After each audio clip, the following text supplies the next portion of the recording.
विधानसभा में प्रतिपक्ष का जो आचरण है, आप मुझे ये बताइए कि जहां सबकी आंखें खुली है, सब आवाज सुन सकते हैं, वहां कोई कहे कि कैमरे लगा दिए, ये क्या बात हुई?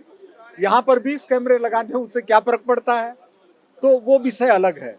मुख्य विषय ये है कि भारत के अनेक राज्यों में विधि विरुद्ध धर्म परिवर्तन प्रतिषेध बिल आए हैं। उनमें राजस्थान का बिल सबको रोशनी दिखाने वाला बिल है।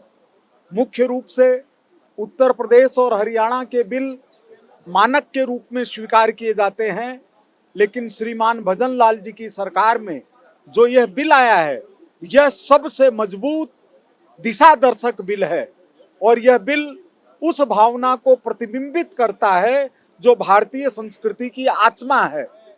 महात्मा जी ने उस समय यह बात उठाई थी 1935 के आसपास कि न केवल धर्म परिवर्तन पर रोक लगनी चाहिए, बल्कि धर्म परिवर्तन करके जो चले गए हैं वो मूल धर्म यानी हिंदू धर्म में आना चाहें तो उनका स्वागत होना चाहिए। इस बिल की यही बात है। घर वापसी का अर्थ है हमारे धर्म के अंदर वापसी। महात्मा गांधी ने स्पष्ट रूप से कहा कि हिंदू धर्म, सत्य और राष्ट्र के प्रति निष्ठा, यह तीनों एक ही बात है। इसके अंदर कोई फर्क नहीं है। आज भजन लाल जी की सरकार ने उसी दिशा में कदम आगे बढ़ाने का मजबूत काम किया है। मैंने सिर्फ रफीक खान जी और कागदी जी को नहीं दिया, बल्कि मैंने वगैरह शब्द भी जोड़ा है, जो मुस्लिम आतंक के कारण, और मुस्लिम की जगह यह कहना उपयुक्त होगा कि मुगल आक्रांताओं के कारण 1766 के अंदर शेख अब्दुल्ला ने अपनी जीवनी के अंदर लिखा है कि उनके परदादा रघुराम दत्तात्रेय ब्राह्मण मुस्लिम हो गए और अपना नाम वही रखा जो शेख अब्दुल्ला का नाम है।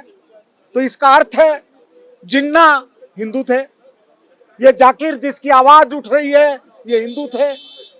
तो यह जो हिंदू के परिवर्तन का मतलब है राष्ट्र के प्रति निष्ठा का परिवर्तन, इसको मान लिया जाए, देख लिया जाए। जहां भी बंटवारे की बात आती है उसका कारण होता है कि हिंदू अल्पसंख्यक हो गया। कश्मीर से आवाज क्यों उठती है? भारत का बंटवारा क्यों हुआ? बंगाल के किन्हीं हिस्सों से क्यों आवाज उठती है? इसलिए कि वहां हिंदू अल्पसंख्यक हो गया। और हिंदू जो हिंदू राष्ट्र बनाने की बात करते हैं वो हिंदुत्व को समझते नहीं है। राहुल गांधी वगैरह की तो बात ही अलग है। उनको तो यही नहीं पता कि दाहिनी तरफ जनेऊ पहनो कि बाईं तरफ जनेऊ पहनो। उनको ये नहीं पता कि माँ दूसरे धर्म की हो और पिता दूसरे धर्म का हो तो तीसरे व्यक्ति का धर्म क्या माना जाएगा। लेकिन मूल बात यह है कि भारत स्वाभाविक रूप से भारत है, भारत स्वाभाविक रूप से हिंदुस्तान है। जैसे पाकिस्तान है वैसे हिंदुस्तान है। तो इसलिए आज जो धर्म परिवर्तन विरोधी विधि विरुद्ध बिल आया है, ये राष्ट्र चेतना को जगाने वाला है और राजस्थान के ऊपर इसका इतना बड़ा असर आएगा कि इसको पीढ़ियां याद रखेगी। धन्यवाद, नमस्कार, जय हिंद, भारत माता की जय।